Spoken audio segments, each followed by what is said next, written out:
بسم اللہ الرحمن الرحیم۔ معزز سامعین گرامی، آج تک آپ نے ابلیس کے بارے میں سنا ہوگا کہ انسان کو ہمیشہ عبادت سے گمراہ کرتا ہے۔ آج کا واقعہ اتنا عجیب ہے کہ جسے سن کر آپ حیرت میں پڑ جائیں گے۔ ایک شخص اندھیری رات میں نماز پڑھنے کے لیے گھر سے نکلا۔ اندھیرے کی وجہ سے اسے ٹھوکر لگ گئی اور وہ منہ کے بل گر گیا۔ کیچڑ سے اٹھ کر وہ گھر واپس آیا اور لباس تبدیل کر کے دوبارہ مسجد کی طرف چل دیا۔ ابھی چند قدم ہی چلا تھا کہ دوبارہ اسے ٹھوکر لگی اور وہ دوبارہ گر گیا۔ کیچڑ سے اٹھ کر وہ پھر دوبارہ اپنے گھر گیا، لباس بدلا اور مسجد جانے کے لیے دوبارہ گھر سے نکلا۔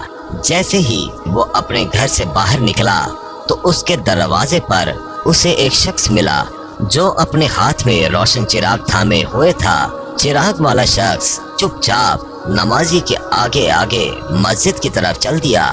اس مرتبہ چراغ کی روشنی میں نمازی کو مسجد پہنچنے میں کسی دشواری کا سامنا نہیں کرنا پڑا۔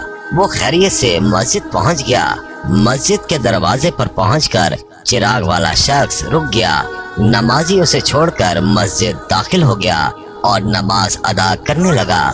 نماز سے فارغ ہو کر وہ مسجد کے باہر آیا۔ چراغ والا شخص اس کا انتظار کر رہا تھا تاکہ اس نمازی کو چراغ کی روشنی میں گھر چھوڑ آئے۔ جب نمازی گھر پہنچ گیا تو نمازی نے اجنبی شخص سے پوچھا، آپ کون ہیں؟ اجنبی بولا، سچ بتاؤں تو میں ابلیس ہوں۔ نمازی کی تو حیرت کی انتہا نہ رہی۔ نمازی سوچنے لگا، ابلیس شیطان کیسے مجھے مسجد تک چھوڑ سکتا ہے؟ اس کا کام تو لوگوں کو بہکانا ہے۔ تو شخص نے بڑی حیرت کے ساتھ ابلیس سے پوچھا، تجھے تو میری نماز رہ جانے پہ خوش ہونا چاہیے تھا، تو پھر تم چراغ کی روشنی میں مجھے مسجد تک کیوں لے گئے؟ ابلیس نے جواب دیا، جسے سن کر وہ شخص بھی حیران رہ گیا اور آپ سب بھی حیرت میں پڑ جائیں گے۔ ابلیس نے جواب دیا کہ جب تمہیں پہلی ٹھوکر لگی تو اللہ تعالیٰ نے تیرے سارے گناہ معاف فرما دیے۔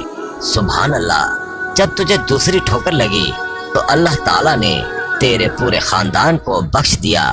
مجھے فکر ہوئی کہ اگر اب تو ٹھوکر کھا کر گر گیا تو اللہ تعالیٰ تیرے سارے گاؤں کی مغفرت نہ فرما دے، اس لیے چراغ لے کر آیا ہوں کہ تم بغیر گرے مسجد تک پہنچ جاؤ۔ اس شخص نے جیسے ہی یہ بات سنی، اس نے اللہ تعالیٰ کی بارگاہ میں اپنا سر جھکا کر اللہ کا شکر ادا کیا۔ تو دوستو، یہ ہے اللہ تعالیٰ کی شان۔ پروردگار عالم کی راہ میں کوئی شخص ایک قدم بڑھاتا ہے تو اللہ تعالیٰ اس کی طرف 70 قدم قریب ہو جاتا ہے۔